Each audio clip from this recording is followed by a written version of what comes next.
Matchday 2 is shortly coming to a close.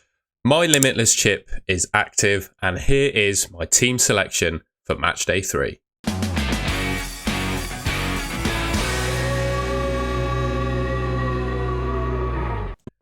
Alright, so when it comes to a team selection, players to buy, who you pick on your chip, etc., it's really important, I think, particularly in Matchday 3, to look at the state of all of the groups as they are at the moment. Now, at this point in time, most teams have played 2 games of the group stages. Few still left on one, so still some results to play out to see how things go, etc.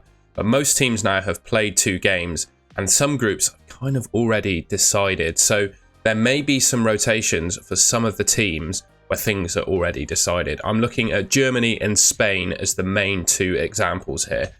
Germany, I think most people will be tripled up on. Fortunately with Germany though, we get to see the lineups at the beginning of Matchday 3. You get the hour before the deadline, between when the lineups get announced and the deadline basically, to decide. So we'll know how Germany line up, but I would suggest that they're going to rotate a little bit. And Spain as well, Rodri being suspended and being on 6 points, I think you could see some Spanish rotation too. However, the rest of the competition in the rest of the groups, barring maybe Portugal, Romania if they win their second game, still wide open.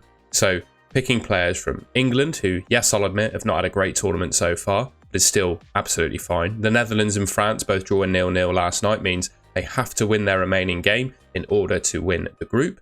Romania, like I said, they've won their first game, got a chance of winning the second, or they could still be in the competition, and they really impressed me in that first game. Belgium, obviously getting off to a really poor start against Slovakia. Yeah, I mean, for me, I would suggest that Belgium are still reasonably decent to pick from. And then we've got Turkey, Portugal, Czech Republic and Georgia. Those games are all happening today, so I'm recording this ahead of those games.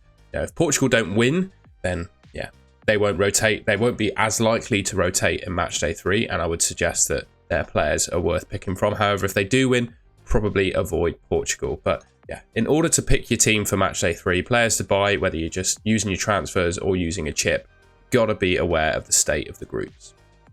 Right, here are the goalkeepers and defenders that I'm going to go for on my Limitless then. Like I said, things could change depending on the Portugal result. I think Portugal really the only other kind of team I'd be looking to target, to be honest. DiMarco, Theo Hernandez, Timothy Castagna, Virgil van Dijk, Dumfries, Pickford and Donnarumma. Pickford and Donnarumma make a nice little goalkeeper rotation. If Italy don't keep a clean sheet first off, can easily swap him for Jordan Pickford.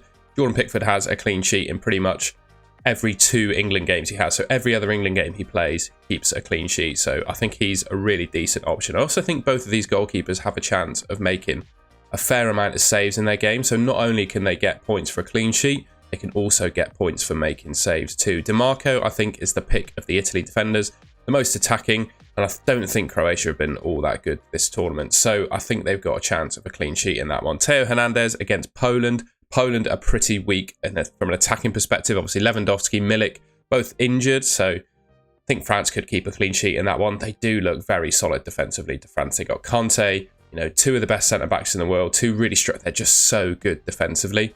Timothy Castagna of Belgium. Don't mind him as an option. I'd say this is probably the weakest spot in my team, to be honest. I just like his attacking upside and think they could keep a clean sheet against Ukraine.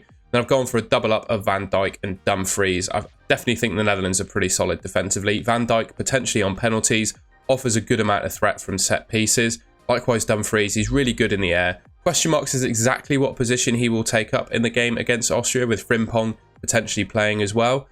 If we get intel, for example, that Frimpong is going to start for the Netherlands, then I might go for him instead. But I think Dumfries is the safe bet for the time being, and that's my defence. All right then, so we've also got predicted goals data from Elevenify, and this is helping me basically pick the midfielders that I want in my team. England and Portugal, joint top expected goal scorers for Matchday 3 with 2.6 goals. Spain and France on 2.5, Germany 2.1, Belgium 2, and the Netherlands 1.8. See Denmark and Italy up there as well. Czechia, you can see them all there. I'm not going to go through them all in detail. But yeah, I'll leave these on screen for you to check out yourselves. But these top teams for predicted goals, where you wouldn't expect rotation from their starting 11, are the kind of players you want to be picking. In my midfield then, I've gone for Jude Bellingham, Szoboszlai, who's going to be the captain for me in my opening day team, depending of course on how the Germany team line up. I think if Germany still put out a strong lineup, there may be a case to go for a German player rather than Szoboszlai, but we'll see about that one. Or McTominay, to be fair. Kevin De Bruyne, one of the best players in the world, right? I think Belgium will need to win that third fixture, so can't say he's a bad option, I don't think. I haven't picked him so far in this tournament, and to be honest, he's been a little bit disappointing in international tournaments gone by, but, you know, last chance saloon for him, I think, you know, coming towards sort of the end of his peak, I would say. So yeah, I think Kevin De Bruyne is a good option. Scott McTominay has been a bit of a Scotland hero. He's definitely, I would say, the most likely player from Scotland to score a goal. He was an absolute hero for them in qualifying, scored in the game against Switzerland. I think he's a really good option. Then we've got Xavi Simons of the Netherlands. I really like him as an option. I think he could do really well in that game against Austria. So yeah, that's my midfield. Like I said, a little bit of doubt, I would say, around Szoboszlai and McTominay. If we get, you know, we'll see the German team ahead of time. If there's a midfielder in that German team that I really like and think could do well, I might pick them instead. But right now, with the information we've got, I think I'm going to go for Szoboszlai and McTominay. Like I said, just thinking a little bit more about those two players. McTominay was Scotland's absolute hero with a great record during qualifying. Hungary, definitely one of the weaker teams in the tournament, as we've seen so far.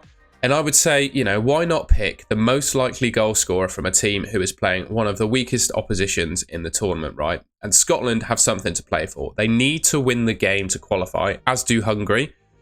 So I think it means there's going to be goals for both teams. He's got a semi-decent record for Scotland. Obviously, been playing in a multitude of positions, but quite recently, he is their best goal scorer. So for me, McTominay is a sensible option.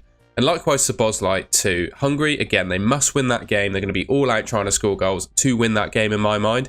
He's probably the most likely Hungary player to get on the score sheet, similar to McTominay for Scotland. He's definitely the talisman for that nation. He's on pens and free kicks. In Scotland, they've conceded 6 goals in 2 games. I know it's a small sample size. They're a lot better against Switzerland than they were against Germany, but those are the facts. They've conceded 6 goals in 2 games, so it suggests they're one of the weaker defences. And with Tierney specifically being injured, I think that weakens them even more. So why not, again, pick the talisman for a team playing one of the weakest teams in the competition? Okay then, my front 3 at the moment, I'm going to go for the big 3 of Kane, Lukaku and Mbappe. I do feel like Portugal are going to win their game in Matchday 3. If they don't, I'll probably put Ronaldo in there, to be completely honest. Or I've got another option I'll talk about in a second. And Mbappe, I would like to pick him if he is fit. Now, he obviously missed the game in Matchday 2. Didn't play with his broken nose. I think with a bit of additional time, he could well start against Poland. And I don't think the broken nose is going to restrict him very much. Lukaku and Kane, they're nation's top goal scorers. They've got a great record in international football. You've got a small sample size of games so far in the Euros. So for me, I'm trying to... Well, obviously, Kane scored in the Denmark game, right? So it can't be that bad. They've been disappointing to start. I would say Lukaku hasn't played his Matchday 2 fixture yet, but I still think they're worth picking. The only question mark is around Mbappe. You know, if he's fit, I think it makes sense to go for him against Poland. He's going to start if he's fit because France need to win the game. Other options being Ronaldo, but if Portugal win their game in Matchday 2, he probably doesn't play in Matchday 3. And then I quite like Nicholas Füllkrug. If he's in the German team, which of course we'll get to see ahead of the deadline, I think he's really good. I think he should start that game. I think Kai Havertz could well be rotated. He's an excellent striker in my mind. Good all-round game, you know, good first touch, good finish, good positioning, good, you know, body strength, can hold up the ball. I think he's excellent. And he has an excellent record whenever he does play for Germany as well. 12 goals in 18 appearances, especially considering, you know, most of the time he's a sub for the country as well. Yeah, I really like him as an option. And I think he could be a nice differential if you fancy it. All right then, and that's the end of the video. Matchday 3 nearly being upon us, and there's my Limitless team. Like I said, there's still a bit of Matchday 2 still to go.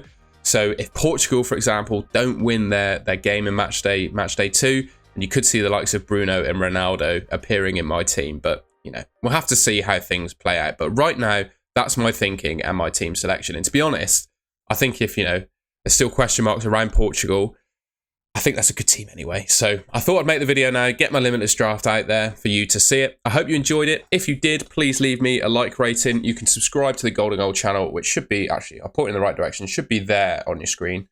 Thank you very much for watching, and I will catch you in my next video.